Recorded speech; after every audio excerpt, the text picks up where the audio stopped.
There is nothing in this earth that is not now a monument to this man. With 71 hot dogs and buns, 12 victories in Coney Island, the champion of the world, Joey Chestnut!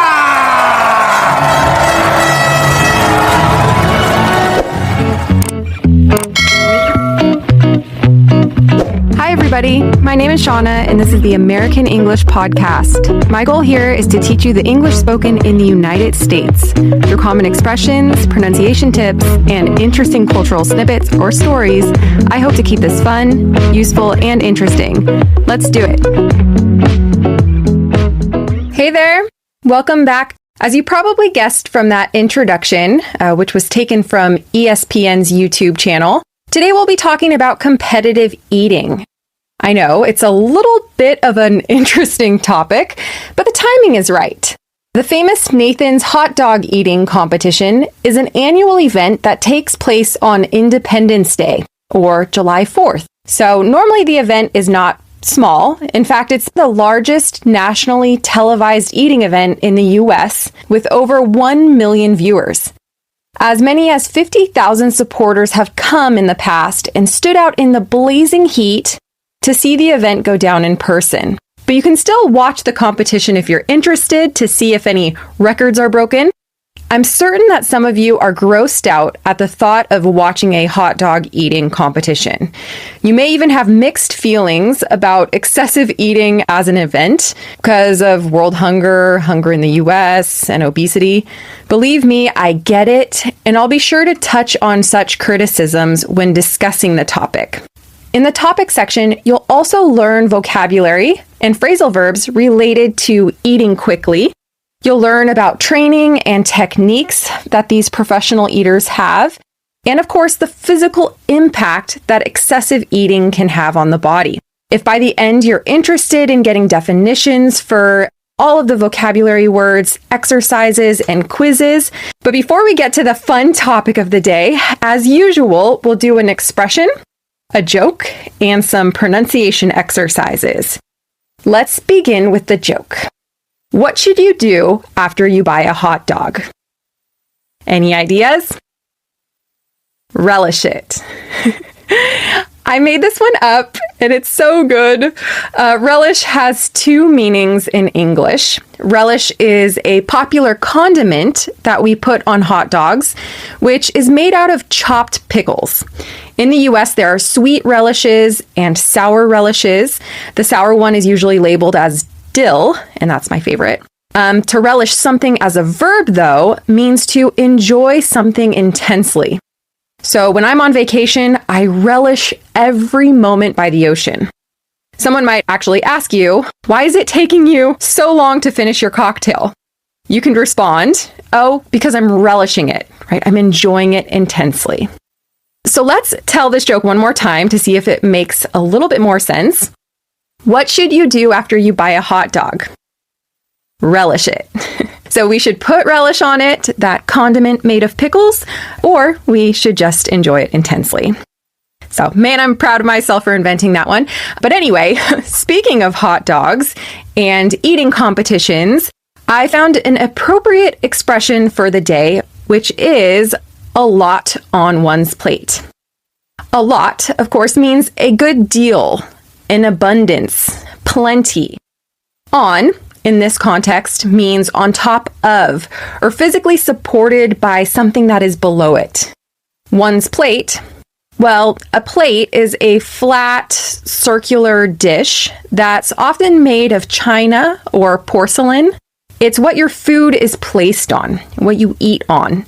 One's plate just means the plate that a specific individual is using. When you have a lot on your plate, it means that you have too much to do, too many tasks to complete. Imagine if you went to a party where everything looked delicious and you put too much on your plate. In a way, you've committed to what you're going to eat, right? You cannot put the food that you've already put on your plate back into the dishes they were being served in. So you just have to work through it. You have to manage the food that's on your plate and hopefully eat it all so you're not wasteful, right? So it's normal to feel overwhelmed when you have a lot on your plate because it's just too much to do. You might also hear variations of this expression, such as too much on one's plate or so much on one's plate. It's quite simple, actually. Let's go through a few more examples of this and see how it can be used in different contexts. Example number 1.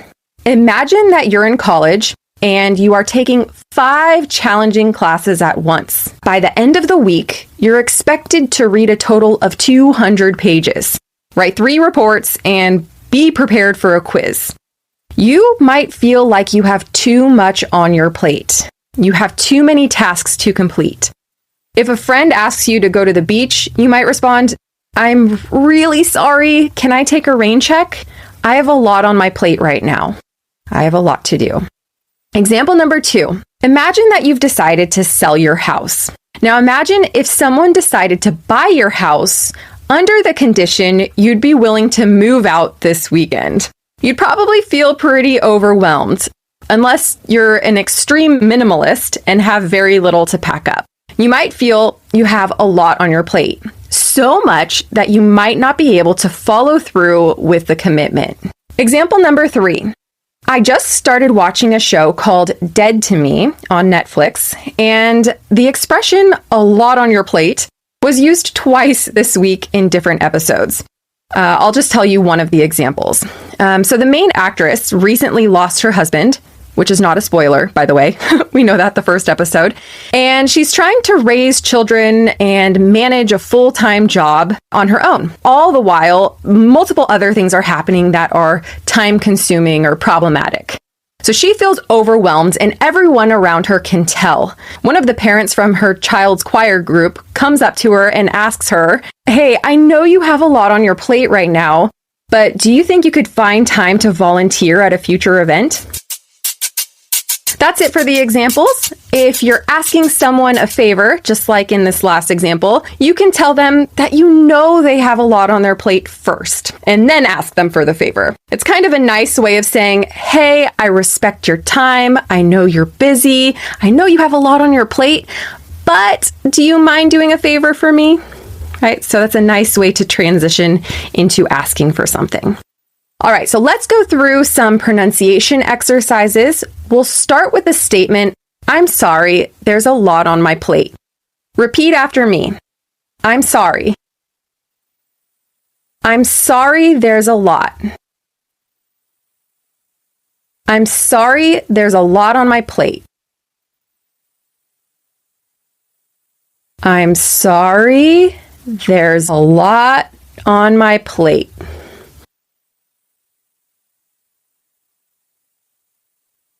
And the conjugation, repeat after me. There's a lot on my plate. There's a lot on your plate. There's a lot on her plate. There's a lot on his plate. There's a lot on its plate. There's a lot on their plate. There's a lot on our plate. That's it for the pronunciation section. So we'll be moving on to the fun fact of the day, which once again is competitive eating. Pie eating competitions and county fairs go hand in hand in the US. Pie eating competitions and the 4th of July are also not uncommon. Today, competitive eating is popular throughout the United States, Canada, and Japan, and over 70 events are hosted nationally each year. Competitive eating in general doesn't come without criticism, of course. Many famous Americans, actors, and actresses have been very vocal about how such events promote gluttony and worsen problems of obesity in the United States. Because in effect, the event shows that eating in excess is okay. Matt Stoney, one of the top competitors in the US, admits that, quote, "what we do on stage is gluttony," unquote. But the fact is, competitive eating events and the Major League Eating Association use their position in the media spotlight to showcase charities and food banks that fight hunger. In fact, a good amount of money and food is donated each year because of these events. Matt Stoney says, "It doesn't really matter if I personally eat 2 or 60 hot dogs. There is an overall positive impact as a result of this event. Other critics, including Peter King, a columnist from Sports Illustrated, thinks it's unbelievable that a reputable company like ESPN, who televises the event, would, quote, treat someone who overeats excessively as a competitive athlete. Other critics have other complaints, the main one being it's just simply disgusting. So, how do you feel about competitive eating? Is it good to have events like these? Do you think the competitors should be considered professional athletes? Do you think it's disgusting? Well, to help you formulate your own conclusion on this matter, if you haven't researched this before, let's talk about how someone becomes a competitive eater and what their lifestyle is like. When you literally have a lot on your plate and there's a time limit to how quickly you need to eat, you need to learn how to scarf down, chow down, or woof down massive amounts of food at once. Now, to scarf down, chow down, and woof down are three phrasal verbs that mean the same thing: to eat very quickly. It's something that we all do when we're really hungry, when we're starving. When you scarf down your food or scarf your food down, you might chew fewer times than normal, you might breathe less, and take fewer pauses to chat. Chewing and breathing are also two things that professional eaters need to pay attention to when eating competitively. First of all, breathing needs to be regulated. According to competitive eater Yasir Salem, it's like swimming. While doing freestyle, you may only breathe every 2 to 3 strokes. You need to have a rhythm to your breathing or you'll lose speed and concentration. When in a hot dog eating competition, you might find that it makes most sense to breathe only after every third dog. Just like in swimming, messing with this breathing rhythm will affect your overall pace. Chewing also plays a role in speed and resilience. Joey Chestnut, one of the top-ranked eaters in the world, is nicknamed Jaws. He, just like other competitive eaters, regularly trains the masseter muscle in his jaw. The masseter muscle is one of the strongest in the body, and some professional eaters claim to chew 6 pieces of gum at once to train it. In an article by Mental Floss, one competitor admits to building resistance in his mouth or in his jaws by munching on silicone tubes, which is a recovery technique doctors recommend to people who come out of jaw surgery. ESPN's Sports Science channel claims that Joey Chestnut, or Jaws, has a 280-pound force behind his bite, making his mouth stronger than that of a German Shepherd. Perhaps this is why he holds a record of 74 hot dogs in 10 minutes at Nathan's. So we've mentioned breathing and muscle training, but what other sort of training goes into professional eating? It's impossible to become a professional eater overnight. Joey Chestnut claims, quote, "The best way I can compare it is the same way a runner gets their body to run 26 miles in a marathon. They slowly make it adapt. They build that tolerance. The first step is by increasing the limit on how much liquids you can intake. Many competitors will drink 1 gallon of liquid regularly to stretch their stomach. Some, like Joey Chestnut, drink a gallon of milk. Others have vegetable juice. Yasir Salem preps his stomach by eating 6 to 8 pounds of broccoli and cauliflower with a few pounds of sauerkraut on top, eats it all, and then washes it down with a gallon of water. He claims that 1 gallon of water is 8 pounds, and if you can drink that in 40 seconds, you might be good enough to compete with the professionals. Of course, practicing at home is not recommended because this can result in water intoxication. Another way to adapt your body into professional eating is to slowly eliminate factors that slow you down. One contestant I read about went to a psychiatrist about his fear of choking that would mess with his head while eating. It wasn't until sessions were completed with the psychiatrist that his times improved. Gagging is another factor that can affect time. The gag reflex is triggered when, for example, an object or your finger is stuck down your throat too far and your body jolts in an attempt to dislodge whatever is blocking the airway. It's an important reflex to avoid choking and swallowing potentially harmful objects. For professional eaters, though, gagging is an obstacle that can lead to vomiting, and if you puke during a contest, you'll be disqualified. For that reason, competitive eaters have an advantage when they can get rid of this reflex. One trick to do so is by regularly scrubbing the very, very back part of their tongues. As tolerance builds, they'll increase the time they do it. This mimics having food crammed at the back of the throat. Another way to avoid gagging and choking is to transition from soft foods to hard foods over time. Even with this training, though, choking still does occur. Some other techniques that are practiced to improve speed, especially during competitions, are the Valsalva maneuver, which involves covering your nose and holding your breath to increase pressure that moves food down the esophagus, right? Esophagus is the one tube that goes down into your stomach. Then there's the Solomon method, which was a method popularized by Takeru Kobayashi. I'm probably butchering that. And it involves dividing the hot dog in half and placing those halves on opposite sides of the mouth so that both can be chewed by the molars simultaneously. The third trick is dunking.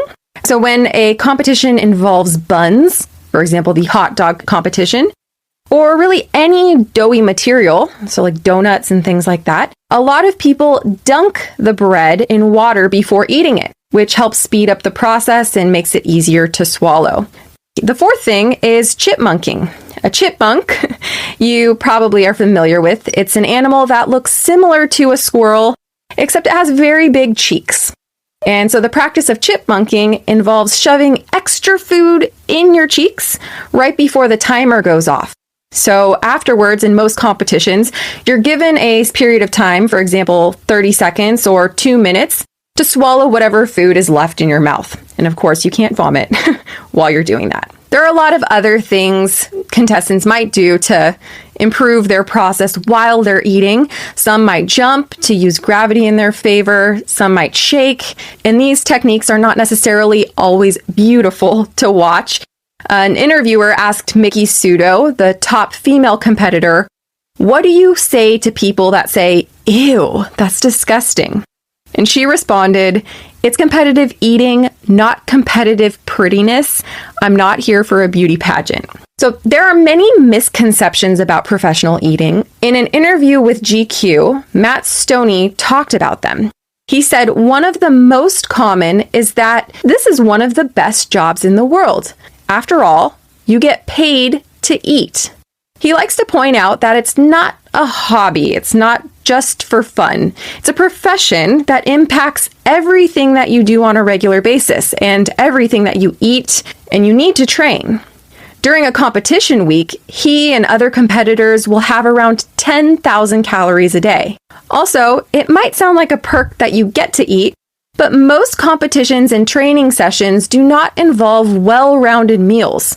At one event, you might be eating only Twinkies or only hot dogs. At the next event, you might have only hamburgers or only donuts. Maybe it's a spicy food competition and you have to eat jalapenos when you don't like spice. You might not like the food that you eat, but it's mind over matter. You need to think about the process rather than the smell or taste of the food. The second big misconception is that competitive eaters have very big appetites. According to Stoney, that's just not true. On a regular basis, most professional eaters are on very strict, healthy diets. Lots of vegetables, lean meats, and grains are not uncommon. The fitter you are, the better shape you're in to compete. Matt Stoney emphasizes how competitive eaters don't have what he calls superhuman metabolisms, and that they need to do cardio and lift weights multiple times a week to stay fit. Yassir, who I mentioned previously, committed to 50 marathons in 50 states in 2019. The last misconception is that if a person is big, they have an eating advantage. Competitors agree that the size of your body or athletic build doesn't give any indication of how well you do in a competition. In fact, the majority of the 15 contestants that you'll see at Nathan's are thin. Matt Stoney, one of the top competitors, is 120 pounds. The top female competitor, Mika Sudo, is 114 pounds. That doesn't stop Stoney from eating 182 slices of bacon in 5 minutes, or 20.8 pounds of pumpkin pie in 8 minutes, or Sudo from eating 170 buffalo wings in 12 minutes, or 204 dumplings in 10 minutes. In fact, a theory exists that belly fat actually inhibits the ability for the stomach to stretch. The stomach actually has the capacity to stretch 4 times its original size, if there's room. So staying in shape is a must. Now, if you've ever eaten a lot, you probably can remember how you feel afterwards. You might feel sick to your stomach, you might get indigestion, heartburn, and acid reflux. It's possible you might puke, have constipation, or diarrhea. Competitive eaters are not always immune to these issues. Sometimes they have no problem at all. Sometimes it may take up to 4 days for their body to return to its normal state. So what do you think? Is competitive eating a sport? Do you think competitive eating events are a bad thing for society? Do you think it's cool? Are these competitive athletes? In any case, I hope you learned a lot of vocabulary in this lesson. For those of you who are interested, the Nathan's Hot Dog Eating Competition will air at 12 noon Eastern Standard Time on ESPN, so that's Saturday, July 4th. If you want to watch, check it out. Unlike events in previous years that drew large audiences, this year will only be televised, and instead of the regular 15 contestants, there will only be 5 men and 5 women. For social distancing, of course. But these are 5 good men, 5 good women, some of them that I mentioned today. So check it out if you're interested. So that's it for today's episode. I am incredibly curious if any sort of eating events exist in your country. Trying to figure out if this is only something that's in the United States, Canada, and Japan, or if it's elsewhere. But yeah, hope you're having a nice day. And until next time, bye.